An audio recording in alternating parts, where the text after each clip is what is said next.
Police എത്തി ചെല്ലി നീക്കാൻ ശ്രമിക്കുന്നു. അതിവിടെ ഇവിടുത്തേതും അതിവിടെ ഇവിടുത്തേതും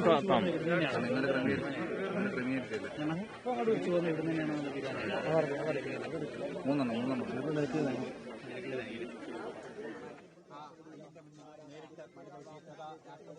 പുറത്തേക്ക് ഇറങ്ങി എന്നുള്ളതാണ് നമുക്ക് മനസ്സിലാക്കുവാനായിട്ട് സാധിക്കുന്നത്.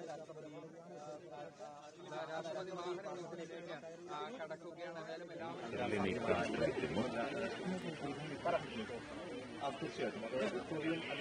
ഫയർഫോഴ്സും ചേർന്ന് സാധിക്കുന്നത്.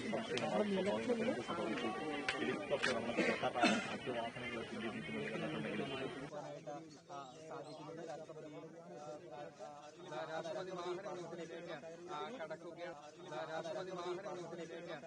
കടക്കുകയാണ്. എന്തായാലും എല്ലാവരും പ്രതീക്ഷയോടെ എല്ലാവരും കാത്തിരുന്ന പോലെ ശബരീശ ദർശനത്തിനായി ഒരുപാട് തവണ മാറ്റി നിർത്തിയിരുന്നതായിരുന്നു. ഒരുപാട് തവണ തടസ്സങ്ങൾ ഉണ്ടായിരുന്നു. പക്ഷേ ഇത്തവണ എല്ലാ ക്രമീകരണങ്ങളും പൂർത്തിയാക്കി ആ പ്രത്യേക വാഹന വ്യൂഹത്തിലേക്ക് രാഷ്ട്രപതി കയറിയിരിക്കുകയാണ്. അതിന്റെ തത്സമയ ദൃശ്യങ്ങളാണ്, പത്തനംതിട്ടയിൽ നിന്നുള്ള തത്സമയ ദൃശ്യങ്ങളാണ് കണ്ടുകൊണ്ടിരിക്കുന്നത്. ഇനിയുള്ളത് ഏറ്റവും പുണ്യമായ അയ്യന്റെ പൂങ്കാവനത്തിലൂടെയുള്ള ഭക്തി നിർഭരമായുള്ള ഒരു യാത്രയാണ്. പമ്പയിലെത്തി ദേഹശുദ്ധി വരുത്തി അതിനുശേഷം പമ്പാ ഗണപതിയെ വണങ്ങിക്കൊണ്ട് പമ്പാ ഗണപതിയുടെ തിരുസന്നിധിയിൽ ഇരുമുടി കേട്ട് നിറച്ചുകൊണ്ട് അയ്യന്റെ പൂങ്കാവനത്തിലൂടെ ശബരീശ സന്നിധിയിലേക്ക് എത്തുന്ന ഒരു സമയത്തേക്കാണ് ഇനി എല്ലാവരും കാത്തു നിൽക്കുന്നത്. ശബരീശന് മുന്നിൽ ഉച്ചപൂജ ദർശിച്ചതിന് ശേഷമായിരിക്കും തിരിച്ചുള്ള ഒരു മടക്കം. ഭഗവാന്റെ തിരുസന്നിധിയിലേക്ക് ശരണം വിളിച്ചുകൊണ്ട് ആയിരങ്ങൾ എത്തുന്ന ആ ഒരു മണ്ണിലേക്ക് തന്നെ, പവിത്രമായ ഒരു മണ്ണിലേക്ക്, കലിയുഗ വരദന്റെ മണ്ണിലേക്ക്, കാനനവാസന്റെ മണ്ണിലേക്ക് രാജ്യത്തിന്റെ രാഷ്ട്രപതി ഇവിടെ നിന്നും പത്തനംതിട്ടയിൽ നിന്നും മടങ്ങുകയാണ്.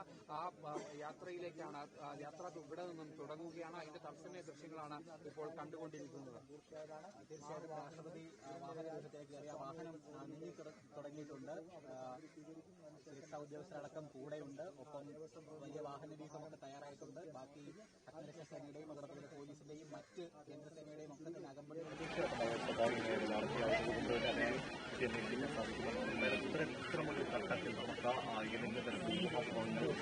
പോലീസ് എത്തി ചെല്ലി നീക്കാൻ ശ്രമിക്കുന്നു. ഫയർഫോഴ്സും ചേർന്ന്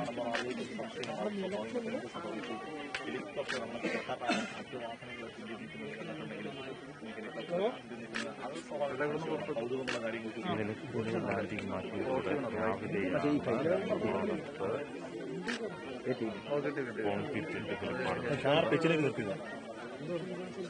താഴെയും ചെയ്തു. അതിന് വണ്ടി കയറുന്ന വിഷയങ്ങൾ ആ സമയത്ത് വിളിച്ചു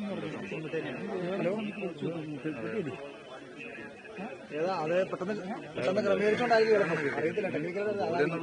ദൂരെ എന്നുള്ളൊരു പടം പെട്ടെന്ന് ക്രമീകരിച്ചോണ്ടായിരിക്കും.